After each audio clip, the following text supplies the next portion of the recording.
Chapter 17. On the Hudson River. It was warm. He felt strength flow from the water, through the wood, and into his body. He dipped a hand over the side and splashed water across his chest periodically. It cooled him and washed away his perspiration. He had the dog for company. Fish surfaced here and there, creating swirls of small turbulence with their passing. The boat, Mashoon, glided through a river filled with life. If he neared one shore or the other, water lilies, frogs, dragonflies, and muskrats abounded. When he drifted toward the center of the flow, fish came up to puzzle over his passing. Later, he let the boat drift into some reeds and stopped to rest. Insects humming and the gentle motion of his dugout soon lulled two trees into napping. Now and then he opened his eyes to smile at the dog, but soon she too dozed, so Joe allowed himself to drift deeper into sleep. The afternoon sun was still quite warm on his skin, and it reinforced his sense of well-being. No cares had Joe Two-Trees, no worries to disturb his rest. He slept peacefully and for a long time. Something tugging at his brain forced it back to awareness. He opened his eyes and was surprised to find it nearly dark around him. Kane stood above him, her shadow blocking his light. She was sounding her deep warning growl. The animal had heard some danger and stood over him to guard with her body, if need should arise. Joe motioned her to be quiet and listened for whatever had brought her to the alert. First he heard nothing but the normal river and woods sounds.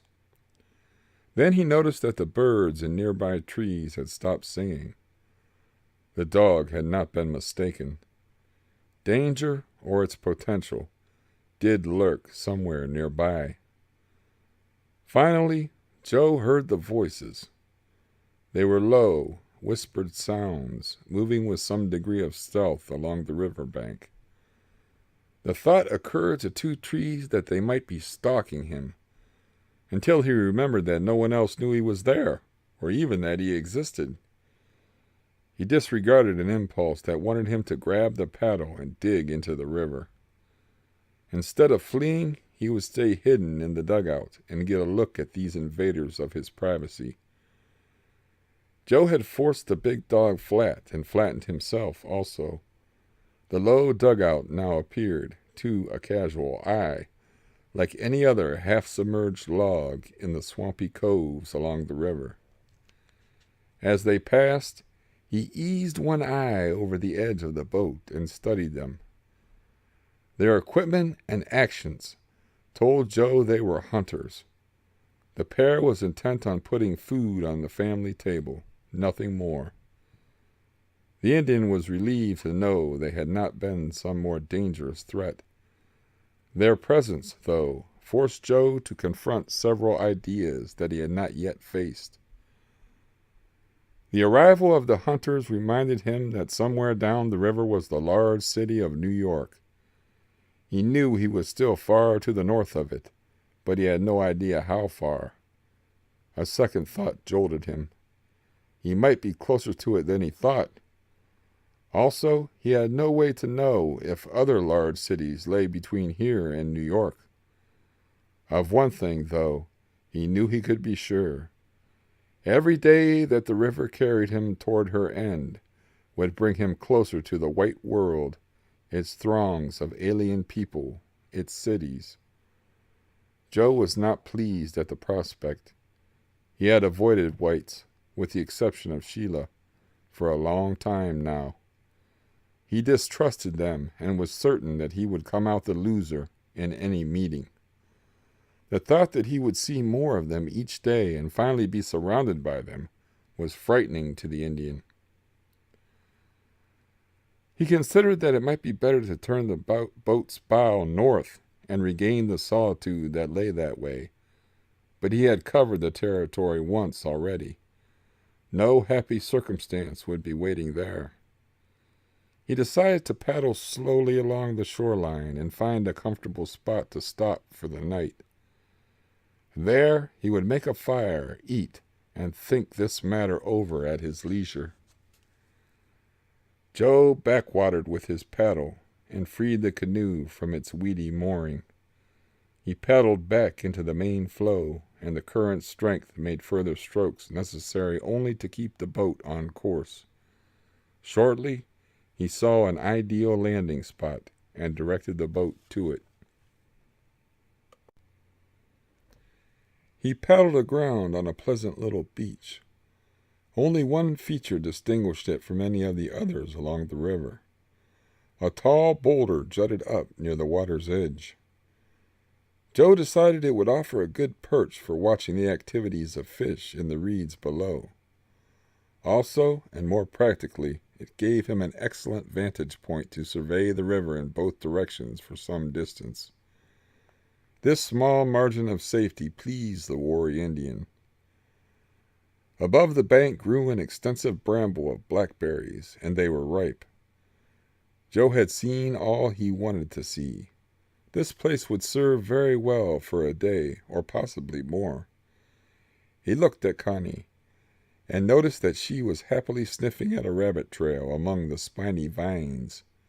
Joe picked a few berries and munched as he walked back to unload the dugout. He laid out his sleeping gear and built a small pile of twigs. Later, against the chill of the evening, he might need a warming fire. His appetite had been satisfied by the berries, so the fire would not be needed for cooking food after all.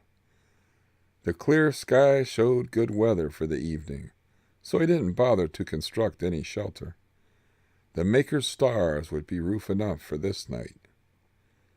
Joe picked a few more berries, and then he fed the dog some dried deer meat. As always, she ate it as much because the master gave it as to fill her stomach. Joe walked to the tall rock and looked for a foothold. Finding one, he stepped up and pulled himself to the top.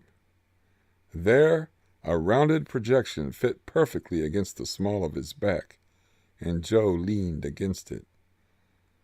The sun was just starting to drop behind high bluffs across the water. Joe was impressed with the rapid change in the river's character. With the disappearance of sunlight, a silence fell. Birds chirped only occasionally now, and in softly muted tones.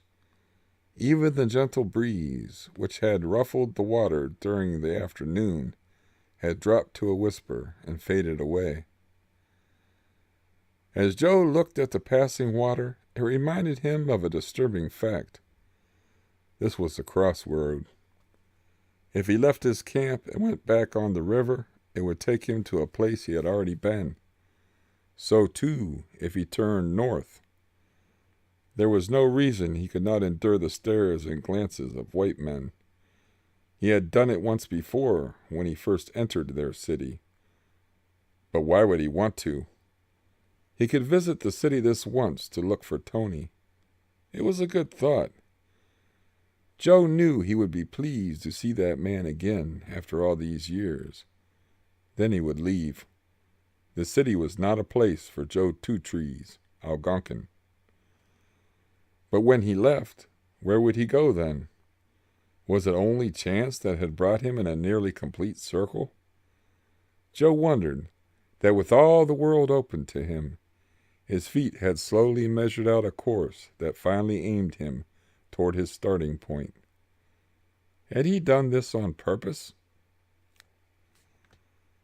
He wrestled with the matter for many more days and nights. The short layover stretched into July and then August. Once he was almost decided that he would strike out toward the east and whatever might lie there. Then, just before he was about to start out, he placed his hand upon the machine. Its smooth wood reminded him of the work that had gone to build it. Such a fine boat should not be deserted and left to rot. He didn't go east. He didn't go anywhere. Something new started to come into his mind on occasion. It wasn't really new. More accurately, it was old, very old. Joe started to remember Hunter Island. At first he visualized tiny bits and pieces. Once, he would suddenly realize he saw the old spring. Another time it would be the small island whose name Two Trees carried. The scenes came frequently, and Joe did nothing to avoid them. Soon he was even dreaming of the old home. He welcomed the thoughts and worked to enhance their vividness. It became an amusing game. He would think of one scene from his past life just to see what other pictures it evoked from the deep well of memory. Once, that game led him on a childhood walk with Eagle Feather. They passed through the grove of pines at the island's top and started down toward the spring. Eagle Feather stopped and pointed at a dead, lightning-struck oak tree. Honey bees flew busily in and out through a large hole in one side of the hollow tree. The honey-filled combs could be seen from where he was standing. This was too much to pass up. The father sent his small son home to get a clay pot from the wigwam. The thought of sweet honeycomb to chew speeded the little boy along. When he returned with the pot, Eagle Feather had set several smoldering cattails near the hole. He explained that the smoke would have a calming effect on the bees. It would put them to sleep so the honey could be safely removed. He cautioned the boy that they should not take all the honey. Enough must be left for the bees, or they would starve and die when winter came. The boy was already tasting the dark amber sweetness on his tongue. They went to the hole and started. But before they had half filled their pot, the bees woke up. A cloud of angry insects followed them down the hill, through the marsh, and hovered over their submerged heads at the bay. The indignant bees finally left, but it was several hours before the two managed to retrieve the honey in the pot. They had a few bumps to remember the adventure, but as they ate honey that night, it didn't seem to matter. The hunters told their story to Small Doe, and all three laughed happily about it. One morning, Joe Two Trees packed his things and got into the dugout with Kane. He looked back toward the tall rock and watched it fall behind. The river was carrying him toward New York. He was on his way to visit Tony, but he was now fully aware that he would also go to the old home. It would be good to walk the remembered trails and drink from his old spring. He wanted to stand once more inside the secret enclosure where he had been born. He would sit once again at the twin graves of Eagle Feather and Small Doe. It would please him to speak with his heart to them. He would tell of his great journey, and that he was still Indian in heart and deed. That last would be sure to please his spirit father who, even now, hunted in a happier place. Yes, he would visit Hunter Island. After that, he would know what to do. The early part of his trip was uneventful, even relaxing. But in a short time, signs of man started to appear. The first evidence was patches of cleared land on the escarpment above him. They showed that farms hid farther back among the trees. By the end of his second day, people could be seen along the shore, and houses were all too frequent. Much woodland still stood between them, though, so Joe ignored the structures and concentrated his thoughts on the trees. By the fourth evening, he had some difficulty finding a deserted spot to make camp. He knew, then, that the next day would not end before he had reached the city. This thought came with mixed emotions. He had already noticed the queer looks he got from whites along the bank. He reasoned that the men had some right to be surprised at an Indian paddling by. He had felt all this once when he was only a boy. Surely he could run this same gauntlet again as a man. Joe slept uneasily that night on the river. He had found a spot where muddy swampland cut him off from the main bank. It was fairly secure, but he knew that men were all around, and not far off either. He pulled the small boat up on a mud flat and into tall reeds. Behind that dubious screen, he and Kane spent the dark hours in the boat. When daylight allowed it, they traveled on. Before noon, the tall buildings on his left allowed no further doubt. He had entered the outskirts of the city. In a backwater swirl created by some small, rocky point that reached out into the river, Joe found what he wanted. It was a bulrush-choked cove that was hidden from above by a tall, sheer drop-off. Joe drove the canoe aground here and unloaded his things. Some of these he hid in a hasty cache.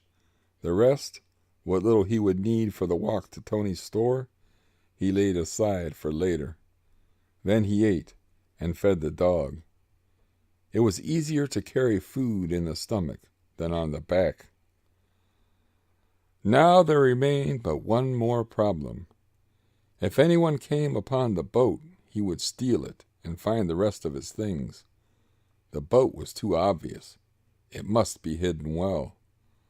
Also, he wanted to make sure it would be here in the event he should have to make a quick escape.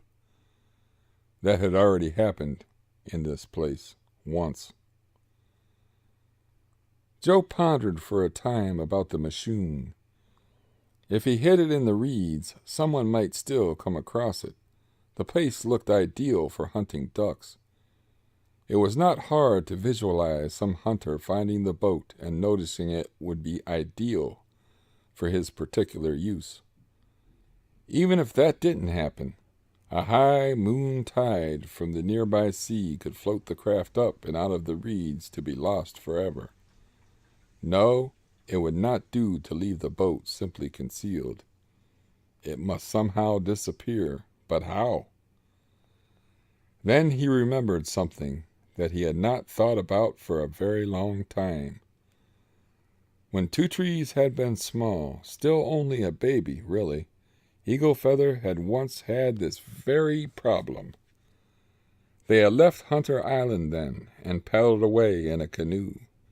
When they reached the other shore, his father had hidden that boat so well that no one could ever have hoped to find it, except Eagle Feather himself. Two Trees smiled and walked to the boat with a purpose. He pushed it back into the water and started to fill it with round stones from the shoreline. It sank deeper and deeper until it was just barely afloat. Then he waded out, pushing the boat carefully in front of him. When he was standing chest deep in the river, he rocked the Machoon to and fro until water poured over the sides. When it did, displacing the air between the heavy rocks, the boat settled gently to the soft mud bottom. Joe smiled. He was sure it was safe now, and he could refloat it in minutes if the need should arise.